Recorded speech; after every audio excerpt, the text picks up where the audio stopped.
So magandang araw mga kababayan, and this is Divine PH sa mga kababayan natin sa sulok man po ng Pilipinas at ng ibang bansa sa buong mundo. Magandang araw po sa inyong lahat. And alam nyo naman mga kababayan, kanina po nakita nyo, kung nakita nyo po yung previous na upload natin, no, na binalita ko po doon yung mga land titles na pamahagi dito sa may Baguio, no? At syempre, yung pagpunta po ni President Bongbong Marcos sa may Antique, bali na mahagi po siya ng PAF at saka may mga cash assistance din po siyang ipinamahagi sa ating mga kababayan. Ganon din po yung mga farm machineries and equipment. Yun naman po, yung gusto ko pong i-share sa inyo na balita is, kasi sabi ko po, di ba kanina, 3 po yung probinsya na pinuntahan ni President Bongbong Marcos. So, kanina po, nabanggit ko na yung Antique.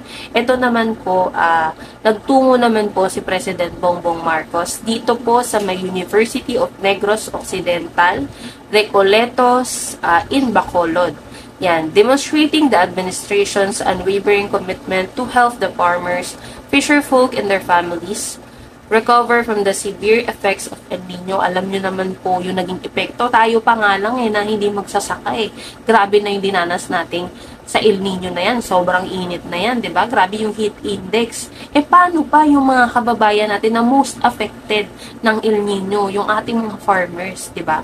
Tapos, itong mga magagaling nating kababayan, kini-question pa na bakit nakatutok lang daw sa mga magsasaka, sa mga mangingisda, at bakit parang iniispold daw or ginagawang tamad. Mga kababayan, itong El Nino ba maiiwasan?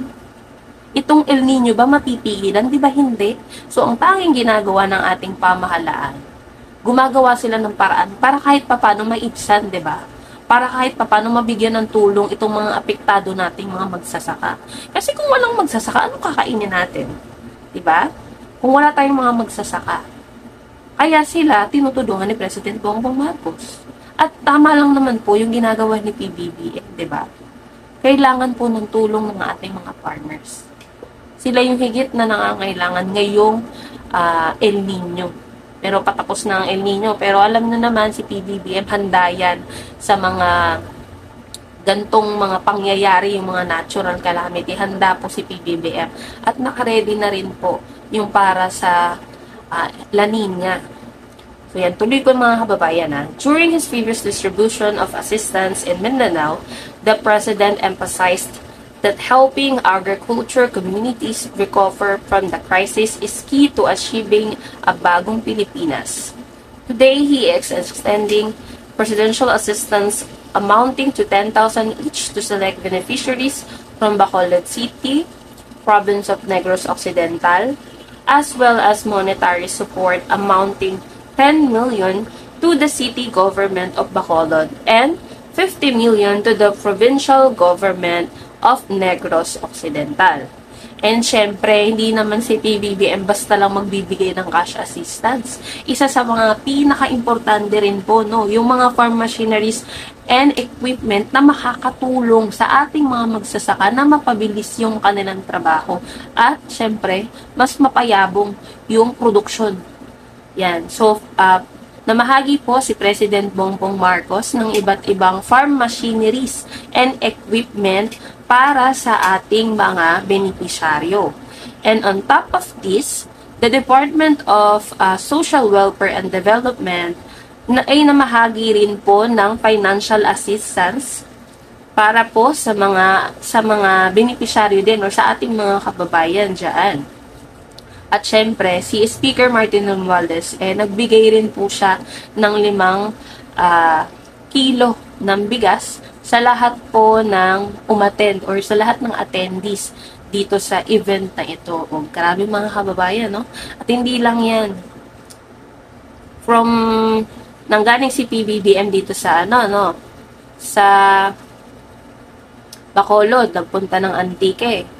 And yung huli niya pong pinuntahan is ito po, dito sa may Lamberto Macias Sports and Cultural Center ng Dumaguete City, Negros Oriental. So yan.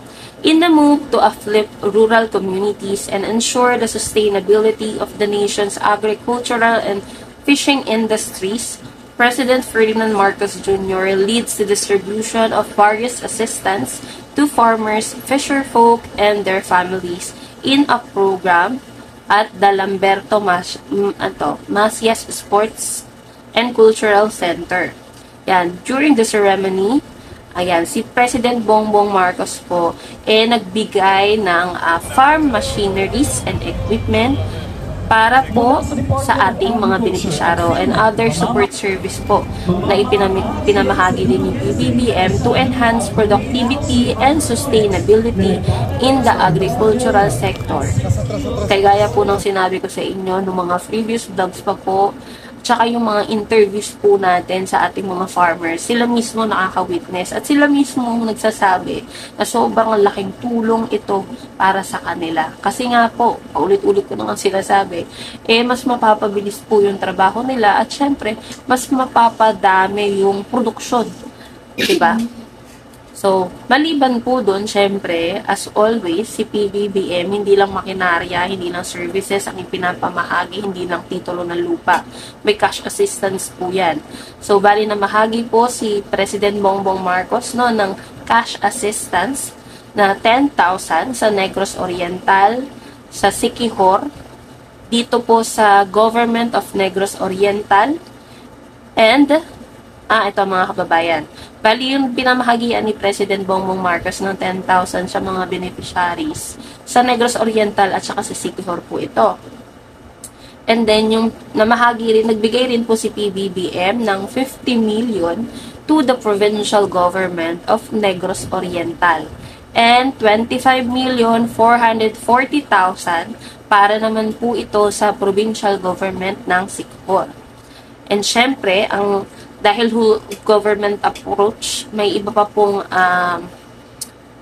ahensya ng pamahalaan ang namahagi rin po ng cash assistance katulad ng DSWD, namahagi rin po ang DSWD ng 10,000 para po sa mga benepisyaryo at syempre, hindi rin magpapahuli si Speaker Martin Romualdez na namahagi po ng 5 kilong bigas para po sa lahat ng mga attendees.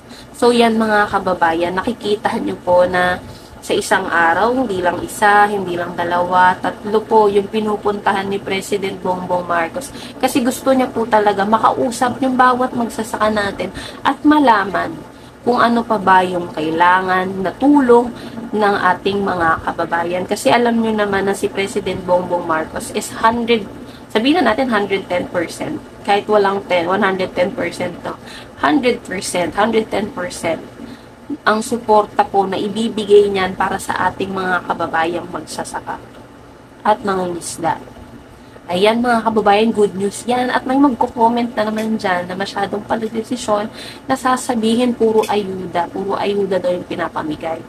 Ewan ko ba dito sa mga tao, no? Ultimong yung lupa, sasabihin nila ayuda.